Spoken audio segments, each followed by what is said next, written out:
ನಮಸ್ತೆ ವೀಕ್ಷಕರೇ, ಮೆಂಡೋ ನ್ಯೂಸ್ ನೆಟ್ವರ್ಕ್ಗೆ ಸ್ವಾಗತ. ನಾನು ನಿಮ್ಮ ದಿವ್ಯಾ. ಗ್ರೇಟರ್ ಬೆಂಗಳೂರು ವಿಶೇಷ ಕಾರ್ಯಕ್ರಮಕ್ಕೆ ಸ್ವಾಗತ. ಕೆಂಪೇಗೌಡರ ವಂಶಸ್ಥರಾಗಿರುವ ಡಿ.ಕೆ. ಶಿವಕುಮಾರ್ ಅವರು ಬೆಂಗಳೂರನ್ನು ಛಿದ್ರ ಮಾಡುತ್ತಿರುವುದು ದುರ್ವಿಧಿ ಅಂತಲೇ ಹೇಳ್ಬೋದು. ಕೆಂಪೇಗೌಡರು 36 ನಗರಗಳನ್ನು ಕಟ್ಟಿ 4 ದಿಕ್ಕಿನಲ್ಲೂ 4 ಗೋಪುರಗಳನ್ನು ನಿರ್ಮಾಣ ಮಾಡಿದರು. ಈ ಉದ್ದೇಶಕ್ಕೆ ಈಗ ಕೊಡಲಿ ಪೆಟ್ಟು ಬೀಳುತ್ತಿದೆ ಎಂದು ಆರ್ ಅಶೋಕ್ ಅವರು ಅಸಮಾಧಾನ ವ್ಯಕ್ತಪಡಿಸಿದರು. 7 ಕೋಟಿಗೂ ಹೆಚ್ಚು ಜನಸಂಖ್ಯೆಯನ್ನು ಹೊಂದಿರುವ ಕರ್ನಾಟಕವನ್ನು ಒಬ್ಬ ಮುಖ್ಯಮಂತ್ರಿ ನಿರ್ವಹಿಸುತ್ತಾರೆ. 120 ಕೋಟಿಗೂ ಹೆಚ್ಚು ಜನರಿರುವ ದೇಶವನ್ನು ಒಬ್ಬ ಪ್ರಧಾನಿ ನೋಡಿಕೊಳ್ಳುತ್ತಾರೆ. ಹೀಗಿರುವಾಗ ಬೆಂಗಳೂರನ್ನು ಒಬ್ಬ ಮೇಯರ್ ನಿರ್ವಹಿಸಲು ಸಾಧ್ಯವಿಲ್ಲವೇ? ರಾಜ್ಯದಲ್ಲಿ ಶಾಸಕರ ಸಂಖ್ಯೆ ಹೆಚ್ಚಾಗಿದೆ. ಇದರರ್ಥ ವಿಧಾನಸಭೆಗೆ ಹೆಚ್ಚಿನ ಸ್ಪೀಕರ್ಗಳು ಬೇಕಾ ಎಂದು ಪ್ರಶ್ನಿಸಿದರು.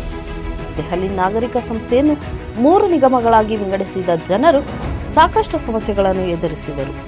ಬಳಿಕ ವಿವಿಧ ಸವಾಲುಗಳು ಮತ್ತು ಸಮಸ್ಯೆಗಳನ್ನು ಪರಿಗಣಿಸಿ ಅದನ್ನು ಮತ್ತೆ ಒಂದು ನಾಗರಿಕ ಸಂಸ್ಥೆಯನ್ನಾಗಿ ಮಾಡಲಾಯಿತು.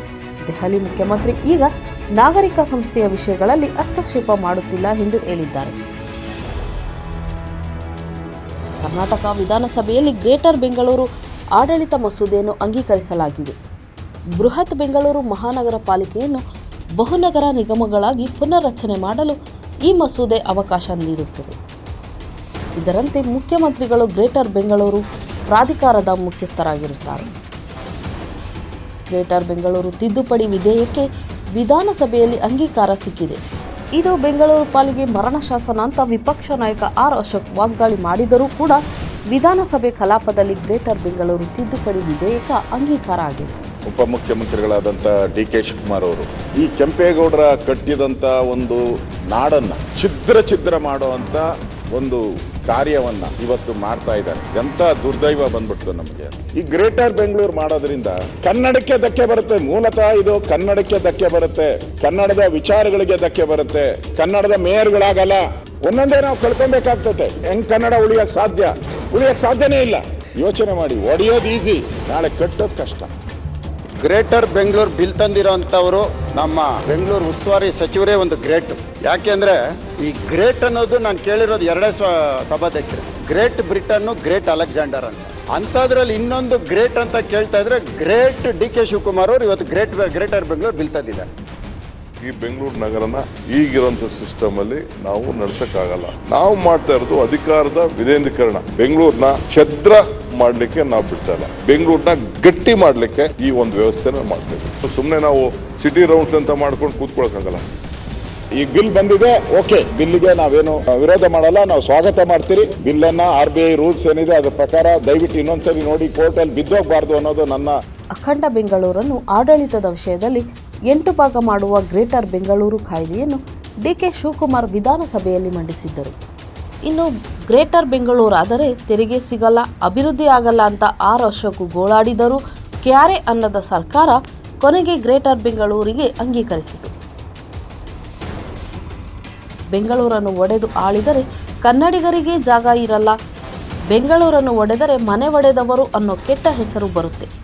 ದಯವಿಟ್ಟು ಗ್ರೇಟರ್ ಬೆಂಗಳೂರು ನಿರ್ಧಾರ ಕೈಬಿಡಿ ಎಂದು ಅಶೋಕ್ ಎಚ್ಚರಿಕೆ ನೀಡಿದರು. ಬಿಜೆಪಿಯವರು ಎಷ್ಟೇ ಕೇಳಿಕೊಂಡರೂ, ಎಷ್ಟೇ ಬಾಯಿ ಬಡ್ಕೊಂಡರೂ ಡಿ.ಕೆ. ಶಿವಕುಮಾರ್ ಒಪ್ಪಲಿಲ್ಲ. ಸದನದಲ್ಲಿ ಬಿಲ್ ಮಂಡಿಸಿ ಒಪ್ಪಿಗೆಗೆ ಮನವಿ ಮಾಡಿದರು. ಸ್ಪೀಕರ್ ಅನುಮೋದನೆಗಿಟ್ಟರು. ಬಿಜೆಪಿಯವರು ಎದ್ದು ಹೋಗುತ್ತಿದ್ದಂತೆ ಬೆಂಗಳೂರನ್ನು 8 ಭಾಗ ಮಾಡೋ ಬಿಲ್ ವಿಧಾನಸಭೆಯಲ್ಲೇ ಪಾಸಾಯಿತು.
ಮೆಂಡು ನ್ಯೂಸ್ ನೆಟ್ವರ್ಕ್, ಸತ್ಯದ ಕನ್ನಡಿ.